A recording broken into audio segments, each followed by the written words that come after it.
दोस्तों, आप टेट में प्रिपरेशन कर रहे हैं उर्दू लैंग्वेज की, तो आपके लिए ये वीडियो डेफिनेटली हेल्पफुल रहेगा, क्योंकि इस वीडियो में हम जानने वाले हैं कि आपको किस तरीके से सवालात पूछे जा रहे हैं टेट एग्ज़ाम में कहकर। उर्दू लैंग्वेज की बात कर रही हूँ मैं यहाँ पर एसजीटी पर्पज़ के लिए पेपर 1 लैंग्वेज में, कि ज़्यादातर आपको किस से सवालात पूछे जा रहे हैं, किस टॉपिक से सवालात पूछे जा रहे हैं, और आपको अच्छे से मार्क्स गेन करने के लिए ज़्यादातर किन टॉपिक्स पर फोकस करना है, ये आपको पूरा इस वीडियो देखने के बाद आसानी से समझ में आ जाएगा। तो इसलिए वीडियो को पूरा एंड तक देखिएगा। और एक नोट ये रहा कि मैं जो भी आपके साथ शेयर कर रही हूँ वो आकर जो 2018 में डीएससी चला था, जिसमें जो है आपको 3 पेपर्स टेट के कंडक्ट किए गए थे। जो फर्स्ट टेट में जो है आपको 2 पेपर्स के थ्रू कंडक्ट किया गया था, और जो उसके बाद का सेकेंड टेट में जो है आपको एक ही पेपर के थ्रू पूरों को एग्ज़ाम रखा गया था। तो वो 3 पेपर्स को बेस बनाकर और साथ ही जो सिलेबस है उससे मुताल्लिक़ पूरा जानकर मैं आपके साथ ये वीडियो शेयर कर रही हूँ। तो वीडियो को एंड तक ज़रूर से देखिएगा। पहले हम देखेंगे कि किन टॉपिक से रिलेटेड आपको सवालात पूछे जा रहे हैं, और उसके बाद देखेंगे कंक्लूजन पर आएंगे कि आपको कौन से टॉपिक पर ज़्यादा फोकस करना है, कौन से टॉपिक पर ज़्यादा सवालात पूछे जा रहे हैं, ये जानेंगे। तो दोस्तों, आप सभी का मैं हमारे यूट्यूब चैनल पर इस्तकबाल करती हूँ। चलिए फिर वीडियो को शुरू करते हैं। सबसे पहले ये जानना ज़रूरी है कि आपको जो भी 30 सवालात पूछे जा रहे हैं उर्दू लैंग्वेज में, उसमें आपको मेथडोलॉजी के और कंटेंट के मार्क्स डिवाइड होंगे। तो कंटेंट के लिए जो है आपको 24 मार्क्स मिलते हैं, और आपको मेथडोलॉजी के लिए जो है 6 मार्क्स मिलते हैं। यानी 6 क्वेश्चन जो है आपको मेथडोलॉजी के होते हैं, और 24 क्वेश्चन जो है आपको कंटेंट से मुताल्लिक़ होते हैं।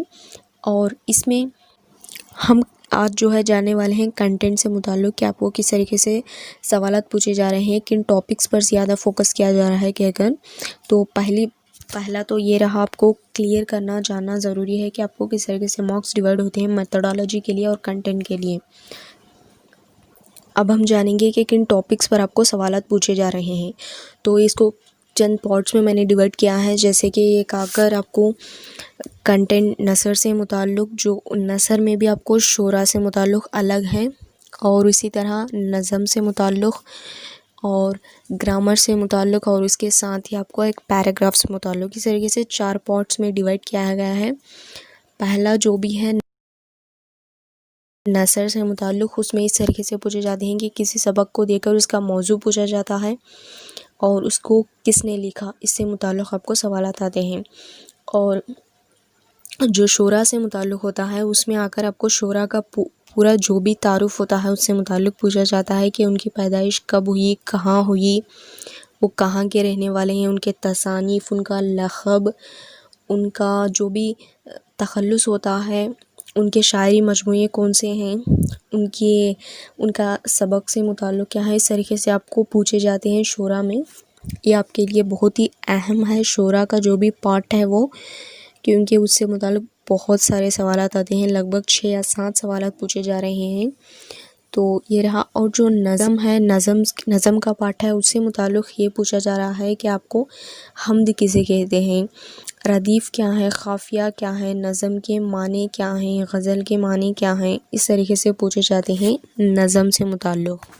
और तीसरा पार्ट रहा ग्रामर का, क़वाइद का। इसमें जो है आपको अल्फाज देकर उसके माने पूछे जाते हैं, कोई भी लफ्ज़ देकर उसका माना पूछा जाता है, वाहिद जमा से पूछे जा रहे हैं, ज़िद से पूछे जा रहे हैं, और साथ ही मुतरादिफ़ अल्फाज से मुताल्लिक़ पूछे जा रहे हैं। और उसके बाद जो है आपको जो इस्म है, सिफ़त है, इस तरीके से सवालात पूछे जा रहे हैं कि तशबिया क्या है। पूरे इस तरीके से आपको ग्रामर पार्ट का जो भी होता है उससे मुताल्लिक़ सवालात पूछे जा रहे हैं। तो ये रहा क़वाइद से मुताल्लिक़।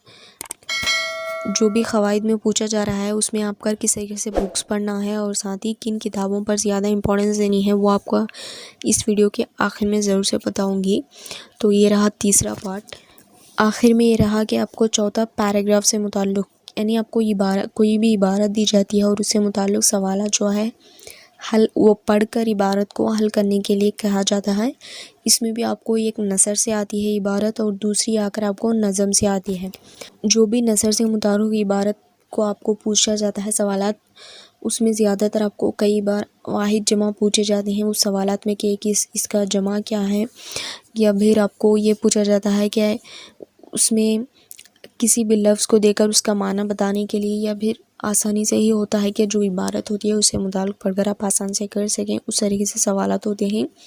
और रही बात नज़म की इक़्तिबास में, तो उसमें भी बहुत आसानी से यही पूछा जाता है कि हम्द किसे कहते हैं, रदीफ़ क्या है, इस शेर में ख़ाफ़िया कौन सा है। तो इस तरीके से आपको सवालात आते हैं चौथे पार्ट में इक़्तिबास के। तो ये रहा चौथा पार्ट। इस वीडियो को शुरू करने से पहले मैंने ये बताया था कि जो भी मैं आपके साथ शेयर कर रही हूँ, वाक़ई मैंने जो 2018 का जो भी टेट एग्ज़ाम कंडक्ट हुआ था उनके पेपर के बेस पर कर रही हूँ कहकर।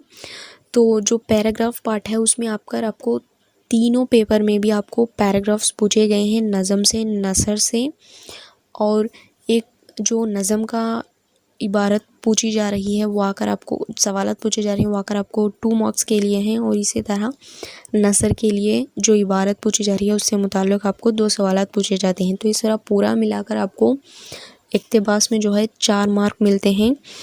और जो ग्रामर पॉइंट है उसमें आपको लगभग जो है आपको आसानी से जो एक लफ्ज़ का माना पूछा जा रहा है, ज़िद, ज़मा, मुतरादिफ़, ये 4 सवालात पूछे जा रहे हैं।